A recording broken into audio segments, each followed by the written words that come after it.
దీపా కార్తీక్ విషయంలో జోష్న అయితే ఇంక ఏదో ఒక మాట తీసుకొనొచ్చి ఇంక ఇంట్లో వాళ్ళని కాకుండా అలాగే కార్తీక్‌ని, దీపని కూడా బాధపెడుతూ ఉంటుంది. ఇంక తన మాటలకన్నిటికి ఇంక కార్తీక్ నేనైతే ఇంక సమాధానం చెప్పలేదు అంటే, ఇంక ప్రతి విషయంలోని ఇంకా జోష్నదే పై చేయి అవుతుందని చెప్పనని, ఇంక గులాబ్ జాములు చేశాను. ఈ రోజుటి నుంచి జోష్న మొబైల్ రెస్టారెంట్లు అని చెప్పని ఉంటున్నాయి అని చెప్పానంటే, నా భార్య తోడుగా ఉంటే నాకు ఏది అందకుండా పోదు.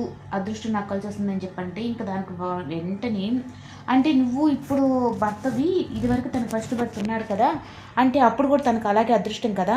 అలా చేసుకోకుండా ఇలా ఎందుకు చేసుకున్న బావ అని చెప్పనంటుంది. ఇంక శివనారాయణకైతే కోపమొచ్చి, అందరూ సంతోషంగా ఉంటే నువ్వు ఓర్చుకోలేవా జోష్న అని చెప్పని ఇంకా తిడతాడు. ఇంక అందరూ అయితే ఓలోళ్ళ భార్యలకి ఈ గులాబ్ జామ్ తినిపిస్తూ ఉంటే, ఇంక సుమిత్రకి దశరథ్ తినిపించాలని సైగ చేసుకొని ఉంటే, ఇంక జోష్న అన్న మాటలకి దీప ఏడుస్తూ అయితే బయటొచ్చేస్తుంది. ఇంక నా భార్యయే కూడా సంతోషంగా ఉండాలి కదా అని చెప్పని, ఇంక తనకి కొంచెం మంచి మాటలు చెప్పి తనైతే తినిపిస్తాడు. అందరూ వాళ్ళ భార్యలు తినిపిస్తుంటే, నేను నా భార్యకి ఎందుకు తినిపించకుండా ఉండాలి అని. ఇంకా కాశీకైతే ఏ జాబు లేదని, ఇంకా శ్రీధరే తన దగ్గర సీఈఓగా అయితే సీఈఓ దగ్గర పీఏగా అయితే ఇంకా కాశీని పెట్టుకుంటాడు. ఇంకా అల్లుడని కూడా లేకుండా కనీసం నన్ను నన్ను ఒక వెయిటర్‌లాగా చూస్తున్నాడు.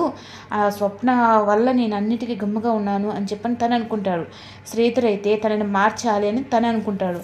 ఇంక ఒకరికొకరు అలా అనుకుంటూ ఉంటే, ఇంకా స్వప్న, కాశీ మధ్య ఇద్దరి మధ్య చాలా పెద్ద దూరమే ఉంది. అదేంటో తెలుసుకొని వాళ్ళిద్దరిని కలపాలని కార్తీక్ అనుకుంటూ ఉంటే, ఇంకా ఈ శ్రీధర్ అయితే వాళ్ళిద్దరిని ఒకటిగా చేయాలి, తన ప్రయోజకుడు చేయాలని అనుకుంటే, కానీ కాశీ అయితే మాత్రం తను తప్పుగా అర్థం చేసుకుంటాడు.